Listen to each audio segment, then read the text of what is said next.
Film की शुरुआत होती है और हम कुछ टीनेज बच्चों को देखते हैं जो एक छोटे से लड़के को बुली कर रहे होते हैं और उसी छोटे लड़के के सिर पर सेव रखकर उस पर निशाना लगा रहे होते हैं। दरअसल उन लड़कों का गैंग इसी तरह से कमजोर बच्चों को परेशान किया करता है। तभी वहाँ पर हम एक टीनेज लड़की को देखते हैं जो दिखने में दुबली पतली थी। इस लड़की का नाम एमी था जो वहाँ आकर उन गैंग वाले लड़कों को कहती है कि उन जैसे लड़कों के कारण उसके छोटे भाई की मौत हुई थी और वह इस तरह से इस छोटे बच्चे को किसी भी तरह का नुकसान नहीं पहुंचाने देगी। इतना कहने के बाद उस गैंग का लीडर एमी पर अटैक करने के लिए आगे बढ़ता है, लेकिन एमी देखते ही देखते उस लड़के का हाथ काट देती है, जिसके बाद सारे गैंग के मेंबर अब बुरी तरह से डर जाते हैं और वहां से भागने की कोशिश करते हैं। लेकिन इससे पहले ही एमी उन्हें बताती है कि उसका एक हाथ नहीं है, वह उन लोगों से कमजोर है। अब ये सोचकर सारे लड़के अब उसके ऊपर अटैक करने की कोशिश करते हैं, लेकिन तभी उसी कटे हुए हाथ में एमी एक मशीन गन लगा लेती है, जिसके बाद उसी गन से वहाँ मौजूद सारे लड़कों को एक एक करके बड़ी बेरहमी से खत्म कर देती है।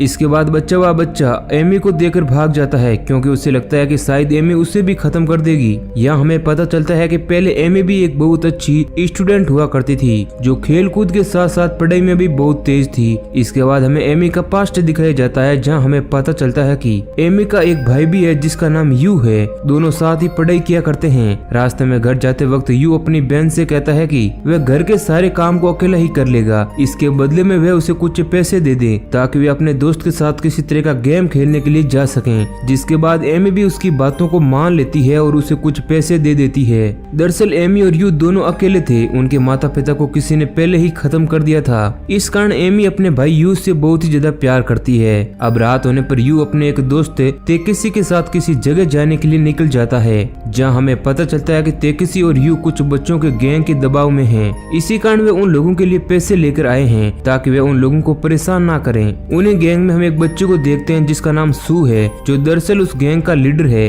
तेकेसी और यू उन लोगों को पैसे दे देते हैं, लेकिन सू उन लोगों से कहता है कि उसने तो और ज्यादा पैसे मांगे थे और इतना कहकर वह उन लोगों के सारे पैसों को आग लगा देता है। इसके बाद सू के सारे दोस्त तेकेसी और यू को बहुत ही बुरी तरह से पीटने लगते हैं। अब सीन शिफ्ट होता है और हम अगली सुबह यू को देखते हैं जो अपने कमरे में बहुत ही ज्यादा उदास बैठा हुआ है क्योंकि कल रात को हुए इस हादसे को वह भूल नहीं पा रहा था। दरअसल सू और उसके दोस्तों ने तेकेसी और यू को बहुत ही बुरी तरह से पीटा था, जिसके निशान यू के चेहरे पर अभी तक थे। तभी वहाँ पर एमी आ जाती है जो उससे पूछती है कि आखिर वह इतना उदास क्यों है। तो यू उसे कहता है कि कल रात कुछ लड़कों ने तेकेसी और उसको बहुत ही बुरी तरह से पीटा। अब ये सुनकर एमी यू को कहती है कि उन्हें ऐसे लड़कों से दूर रहना चाहिए। अब इसके बाद हम सू को देख पाते हैं जो अपने पिता रियूजी के साथ मिलकर तलवारबाजी सीख रहा है। यह हम देख पाते हैं कि रियूजी अपने बेटे सू को बहुत ही ज्यादा ताकतवर बनाना चाहता था और यही कारण था कि सू कमजोर लोगों को परेशान किया करता है क्योंकि उसके फादर बहुत ही बेरहम आदमी है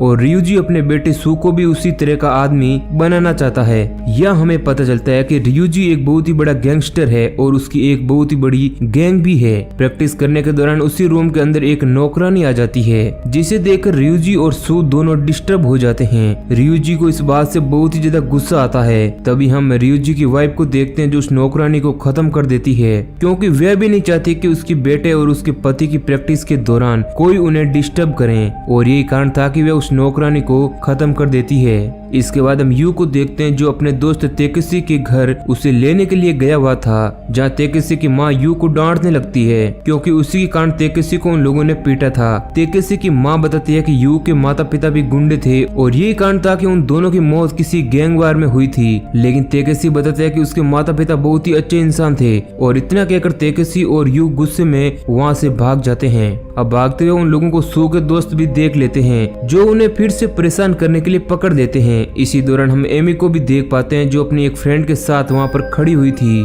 और वे भी ये सब कुछ देख लेती है और अपने भाई को खतरे में देख वो उन्हें बचाने के लिए उनके पीछे भागती है। इधर तेकेसी के दोस्त सू और यू को लेकर एक अंडर कंस्ट्रक्शन बिल्डिंग में आते हैं, जहाँ हम सू को भी देख पाते हैं जो यू को कहता है कि उसे और पैसे चाहिए, लेकिन यू के पास अब बिल्कुल भी पैसे नहीं थे और न ही सू और उसके दोस्तों से कोई वह मतलब रखना चाहता था, क्योंकि उसकी बहन ने ही उसे ऐसा करने के लिए कहा था। अब ऐसा सुनकर सू यू की बहन एमी को भी भला बुरा कहने लगता है। अब इससे गुस्सा होकर यू उन लोगों से लड़ने लगता है और सू को मारने लगता है। इस कारण उन लोगों में फाइट हो जाती है और इस दौरान सू अपने कुछ दोस्तों के साथ मिलकर तेकेशी और सू उसी बिल्डिंग से नीचे फेंक देते हैं। इधर एमी अपने भाई को बचाने के लिए उन लोगों का पीछा करते हुए भाग रही होती है। तभी रास्ते में उसे कुछ गुंडे परेशान करते हैं, लेकिन जैसा कि हमें पहले ही मालूम है कि एमी एक बहुत ही टैलेंटेड और मजबूत लड़की है जो इन सब परेशानियों का सामना अच्छे से कर सकती है। वे उन लोगों से लड़कर अपने भाई को बचाने के लिए उस बिल्डिंग तक पहुंचती है, जहां उसे पता चलता है कि उसका भाई और तेकेशी बिल्डिंग से नीचे गिर चुके हैं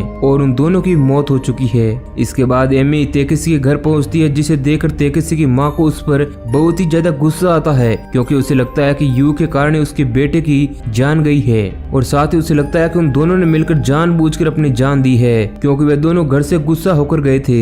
लेकिन एमी तेकेशी की माँ को कहती है कि उन दोनों ने अपनी जान खुद से नहीं ली है, उन्हें किसी ने बड़ी बेरहमी से मारा है। इतना कहकर वे रोते हुए वहाँ से चली जाती है। घर पहुँचने पर वे अपने भाई यू को याद करके उसकी चीजें देखने लगती है। इसी दौरान उसे यू की एक डायरी मिलती है, जिसमें लिखा हुआ था कि कुछ दिनों से कुछ लड़के तेकेशी और यू को बहुत ही परेशान कर रहे हैं और उन्हें रोज बहुत ही बुरी तरह से पीट रहे हैं। उस डायरी में कुछ नाम भी लिखे थे और अब एमी भी समझ आती है कि डायरी में लिखे हुए नाम वाले लड़कों में से ही किसी ने उन दोनों को उस बिल्डिंग से नीचे फेंका है। अब इसके बाद उस डायरी में लिखे हुए एक नाम वाले लड़के के घर एमी पहुंचती है, जिस लड़के का नाम रियोटो था। वहाँ आकर वे उस लड़के से पूछती है कि क्या उसने उसके भाई और तेकेशी को मारा है, लेकिन वे लड़का कहता है कि उसे इस बारे में कुछ भी नहीं मालूम। जिसके बाद एमी उसे बार बार बताने के लिए फोर्स करती है, जिसके बाद वो लड़का वहाँ से बिना कुछ कहे अपने स्कूल के लिए निकल जाता है। लेकिन एमी अभी भी उसके जवाब से संतुष्ट नहीं थी। उसे लगता है कि रियोटो को कुछ न कुछ मालूम है। इसके बाद रियोटो के फादर एमी को पूछते हैं कि क्या सच में रियोटो ने उसके भाई और तेकेशी को मारा है। तो एमी उसे बताती है कि उसके भाई के पास एक डायरी है,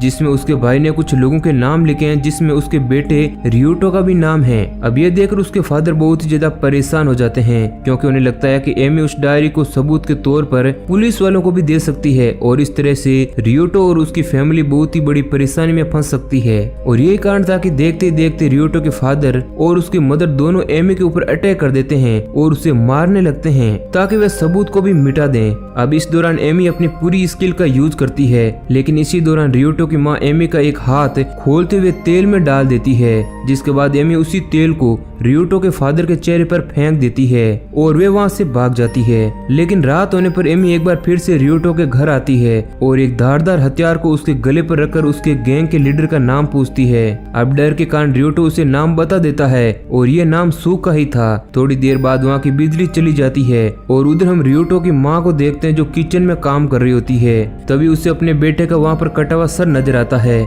दरअसल एमी ने रियोटो को खत्म कर दिया था और एमी बहुत ही ज्यादा गुस्से में थी और यही कारण था कि वह देखते ही देखते रियोटो के फादर और उसके मदर को भी खत्म कर देती है। अब इसके बाद हम सू की फैमिली को देखते हैं, जो अपने घर पर बड़े ही सुकून से डिनर कर रही थी। लेकिन इसी दौरान हम एक शेफ को देखते हैं, जो डिनर कर रहे रियूजी के खाने में गलती से ड्रिंक गिरा देता है, जिससे रियूजी बहुत ही ज्यादा गुस्सा हो जाता है और वे उस शेफ को अपने ही हाथों से अपनी अंगुलियां काटने के लिए कहता है, जिसके बाद ना चाहते हुए भी वे शेफ अपनी अंगुलियां काट देता है। लेकिन रियूजी की वाइफ का मन अभी इतने से भरता नहीं है और वे शेफ को उन्हीं कटी हुई अंगुलियों को खाने के लिए कहती है, जिसके बाद शेफ ऐसा ही करता है और वह उन अंगुलियों को खा जाता है।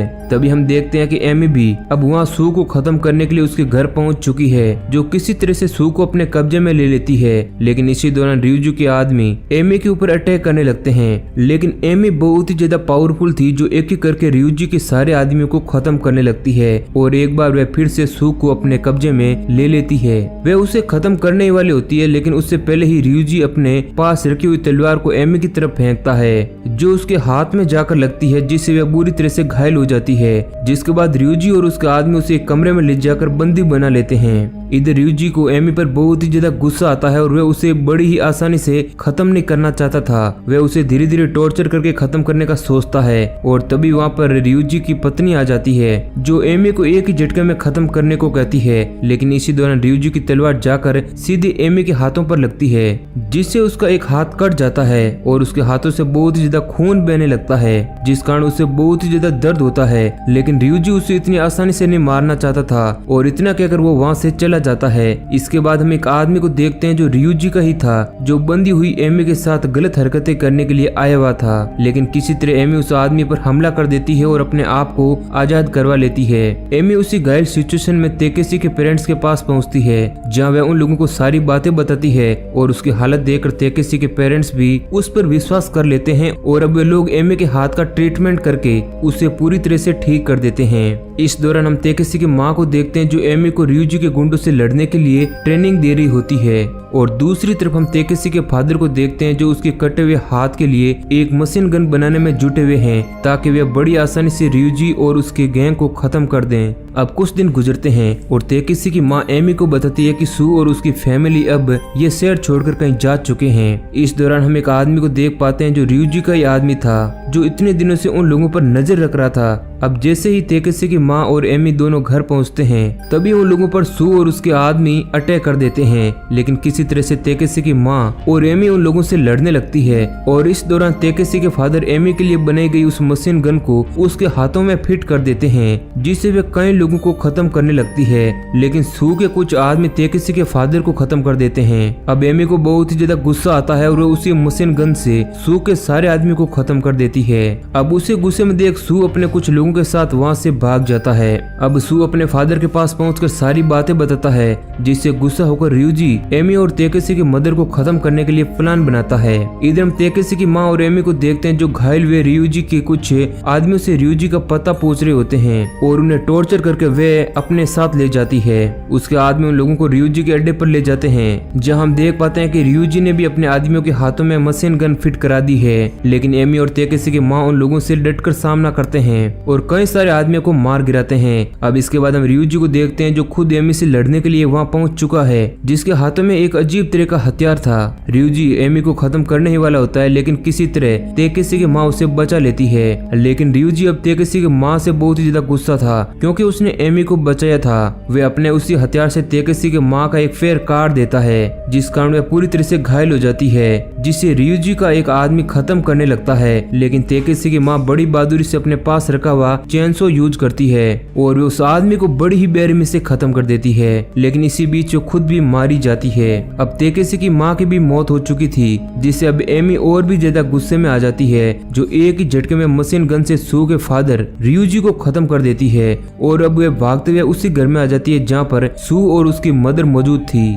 जहाँ अब वे उन्हें खत्म करने वाली होती है। लेकिन सू की माँ भी अब एमी से सामना करने का सोचती है, लेकिन एमी बहुत ही ज्यादा गुस्से में थी और वे अपने भाई की मौत का बदला किसी भी तरह से लेना चाहती है। और हम देख पाते हैं कि एमी सू और उसकी माँ को भी बड़ी बेरहमी से खत्म कर देती है और इस तरह से वे अपने भाई की मौत का बदला सू और उसकी फैमिली से ले लेती है। और इसी सीन के साथ मूवी एंड हो जाती है। तो दोस्तों, उम्मीद है कि आपको आज का हमारा ये वीडियो पसंद आया होगा। ऐसे ही इंटरेस्टिंग वीडियो पाने के लिए हमारे चैनल को सब्सक्राइब करें। धन्यवाद।